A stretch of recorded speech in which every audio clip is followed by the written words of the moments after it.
J'ai eu le sentiment d'un tabou, j'ai eu vent d'histoires de personnes qui étaient en couple homosexuel mais qui se cachaient, qui n'en parlaient pas aux amis, qui n'en parlaient pas à la famille, qui faisaient attention dans la rue que ça ne se voit pas, ou de jeunes qui se posaient des questions mais qui ne savaient pas trop à qui s'adresser.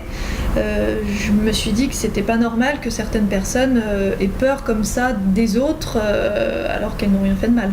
Il y a 2 parties dans le questionnaire, une pour la population générale et pour tout le monde, et une après pour justement les minorités sexuelles. Et il y a une des questions qui demande: as-tu déjà été injurié ou agressé physiquement du fait d'être homosexuel ou de ne pas être hétérosexuel en tout cas, et 50% me répondent oui.